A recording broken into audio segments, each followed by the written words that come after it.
সাংবাদিক বন্ধুগণ, আসসালামু আলাইকুম ওয়া রাহমাতুল্লাহি ওয়া বারাকাতুহু।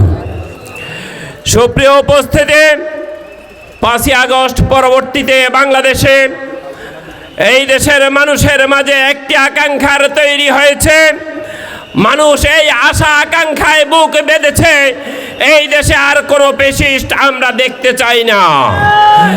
আমরা এই স্বাধীন সার্বভৌম বাংলাদেশে আর কোনো জুলুম দেখতে চাই না। আমরা এই বাংলাদেশে আর বৈষম্য দেখতে চাই না। এই বাংলাদেশ স্বাধীন হয়েছে আজ 53 বছর পেরিয়ে 54 বছর হয়েছে। এদেশের মানুষের সত্যিকার মুক্তি এখনো আসেনি।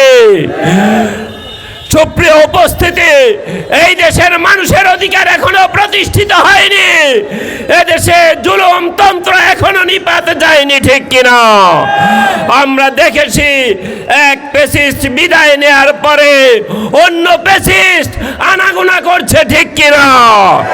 আমরা সাবধান করে দিতে চাই, এদেশের ছাত্র জনতা বুকের তাজা রক্ত বিলীন করে ফ্যাসিবাদী হাসিনাকে বিদায় করতে পেরেছে। নতুন কোন ফ্যাসিস্টের যদি জন্ম হয়, তাদেরকেও ছাত্র জনতা কঠিনভাবে রুখে দেওয়ার জন্য প্রস্তুত রয়েছে। আমরা আজকের এই ইউনিয়ন সম্মেলন থেকে ঘোষণা করতে চাই, এই বাংলাদেশ বৈষম্য বিরোধী বাংলাদেশ। এই বাংলাদেশে বৈষম্যের কোনো ঠাঁই হবে না। এই বাংলাদেশে ফ্যাসিবাদের কোনো ঠাঁই হবে না।